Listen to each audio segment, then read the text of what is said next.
Today, I'm covering a true crime case that started like a Cinderella story and ended in violence. And it begins with a poor girl named Eliza Aruja. Eliza's stepfather was truly abusive and also made money by letting other men pay to have sex with her while she was a minor. Now, when Eliza was 15 years old, she ran away from home to get out of that environment. She connected with an aunt who was willing to take her in and give her a stable home life. She studied to become a nurse, got her degree, and was hired pretty quickly. Deep down, she knew that she'd be happy if she could find a way to become a lawyer. So she applied for a law school and got accepted, and she enrolled even though she still didn't know how she was going to pay for the new degree. While Eliza was studying, she had a conversation with another student that changed the course of her life. The friend admitted that she had been doing sex work to afford a degree. Eliza decided to give sex work a try too, which is how our story's Cinderella met her wealthy prince, Marcos Matsunaga. See, in the early 2000s, Marcos was married and he was planning to cheat on his wife. So that's how he ended up visiting the escort website. They messaged for a while, and after they got to know each other, Marcos hired Elisa. Before long, he becomes one of her regular clients, and eventually he offered her a deal. He would pay extra if Elisa agreed not to see any other men. And from there, the relationship became deeper and more meaningful. He wanted to marry Elisa,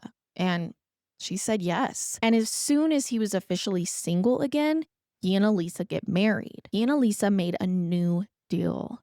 They'd come up with a polite cover story to explain how they had met, and nobody would ever learn the truth. Except then a bombshell dropped. Eliza learned that Marcos was now cheating on her, and then she had another big shock. She realized around this time that she was pregnant with Marcos's baby. So she and Marcos had a heart-to-heart about what to do next, and ultimately they resolved to stay together and to try to make things work for their baby's sake. And then in mid-2011, their daughter was born. Her name was Helena. The problem was that Eliza still felt hurt and betrayed. She didn't trust Marcos or feel comfortable around him. So next, he tried to make their problems go away with his money. Now, in Marcos's mind, he was buying his wife the best lifestyle that he could afford. And meanwhile, she was frustrated that he didn't understand her feelings and wasn't trying to empathize with her. And Marcos was beginning to act strange too. He usually texted his mother every single day. But on May 20th, 2012, he didn't text his mother. Except Marcos still didn't say anything on the 21st. And he was equally silent the day after that, on the 22nd. They both called Elisa and asked, "Hey, where is Marcos? Have you seen him? Why isn't he responding?" And Elisa said she had something she needed to tell her in-laws. It was serious and better to discuss in person rather than over the phone. She claims Marcos left her to be with his affair partner. Elisa also told them that on the evening of May 19th, she had confronted him about his infidelity. And then she and Marcos had gotten into a huge fight, and it had ended with him announcing that he didn't want to be married anymore. He was going to run away with the other woman. Except Marcos's family wasn't sure if they completely believed Elisa's story, especially because Yoki's sale to General Mills was supposed to be finalized on the 24th, 2 days away from inheriting a lot of money. This was all nerve-wracking enough for Marcos's family to actually report him missing to the police. And then on May 28th, a police officer called Marcos's brother and asked him to come to the station. And to explain this new development, I have to back up and tell you a bit more about another investigation. Someone had found something strange outside of Sao Paulo. It was a garbage bag laying on the side of the road in a wooded area, and when the person opened the bag, they had found a human leg inside of it. Even the trash bag the leg was found in was unusually high quality. So the police figured this victim was probably rich. More body parts began to be discovered. Arms, a torso, and the second leg, all wearing designer clothing. And since the investigators hadn't found his head yet, they couldn't check dental records. Not until May 28th, the day when they called Marcos's younger brother. They had now located the victim's head, and the police realized it was Marcos. Detectives tried to build a timeline of Marcos's final days alive. 3 days before his disappearance, his wife Elisa had actually left Sao Paulo. So the idea was for Elisa to take a long weekend, visit her family, and introduce them to her little baby. And then on the night of the 19th, she and Helena flew home. Now, not long afterward, the nanny left because her shift for that day was over. And a little while after that, a pizza delivery person arrived.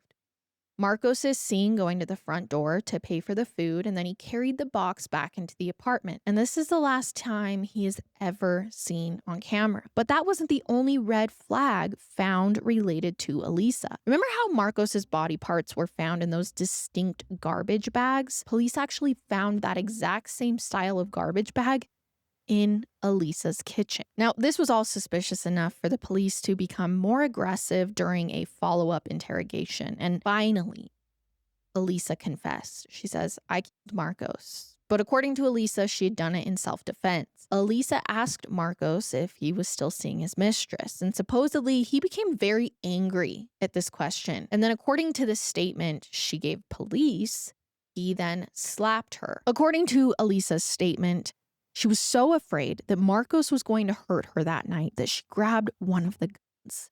She aimed, fired. So in the moment, she decided her only solution was to make Marcos's body disappear. Elisa now insisted she wasn't a murderer.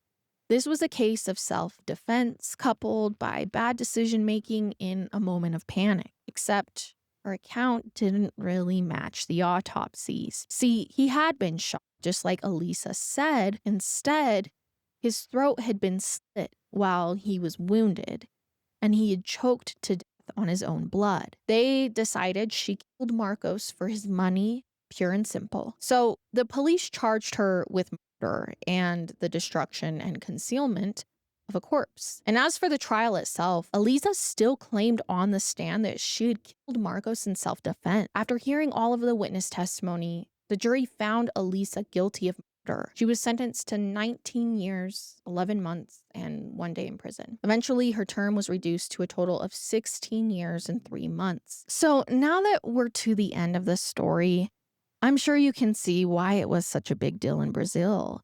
It was like a dark take on Cinderella, one with lies, affairs, and murder. After all, everyone loves a fairy tale, and we're all fascinated when they seem to come true in real life, especially if they take a dark turn. I will see you next time as we go further into the dark together. Goodbye.